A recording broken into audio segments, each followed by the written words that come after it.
Welcome to Africa Watch on Africa 24 Hours TV, where the world watches Africa here. Let's talk about a man who's rewriting the rules of diplomacy in West Africa. A man who said no, not to the terrorist group, not to a rival faction, but to the most powerful office on earth. Captain Ibrahim Traore, the 36-year-old military leader of Burkina Faso, just rejected an official invitation from U.S. President Donald Trump. Why?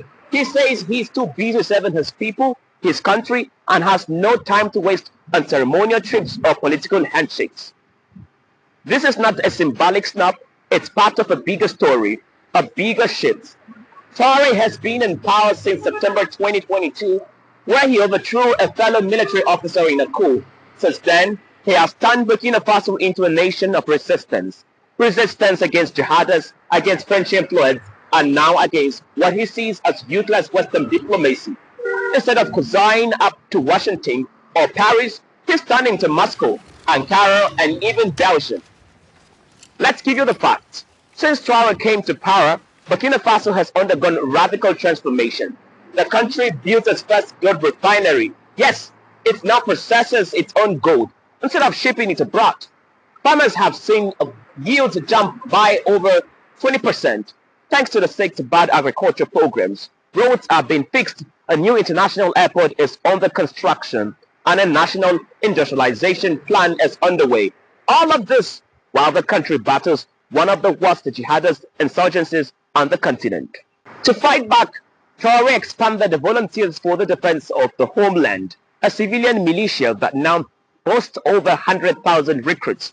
They have taken up arms to defend villages and highways. Schools have reopened in areas previously ruled by terror.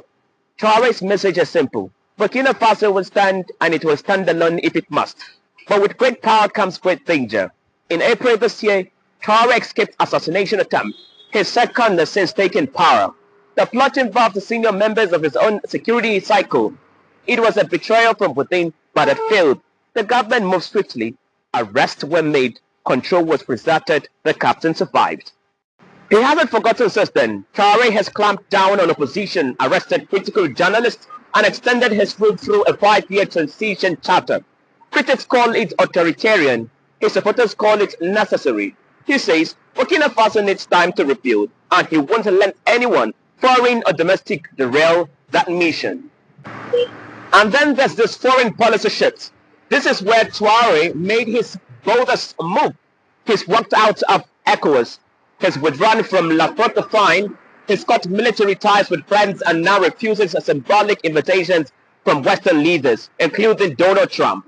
Instead, Burkina Faso is deepening ties with Russia, Turkey, and China. The country is a part of the Alliance of Sahel states, a new military and economic bloc with Mali and Niger. Together, they are charting a post-colonial, post-Western future for the region. Now, is it sustainable? That's the big question. Burkina Faso is still plagued with jihadist attacks, like the Melissa ambush in June that killed more than 100 soldiers. The economy is under pressure, inflation is rising, and freedom of expression is being squeezed. But Traore remains widely popular, especially among young people who see him as a symbol of pride, resistance, and African sovereignty. He says he's not a politician. He says he would waste time shaking hands in Western capitals. He says his place is with the people, in the field, not in the White House. And so, when the invitation came from President Trump, Traore declined. No press conference, no press release, just a message. Burkina Faso comes first.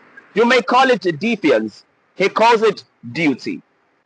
This is Africa Watch on Africa 24 Hours TV, where the world watches Africa here. Stay tuned by subscribing to our YouTube channel at Africa 24 Hours TV, and also log on to our website at www.africa24hours.com.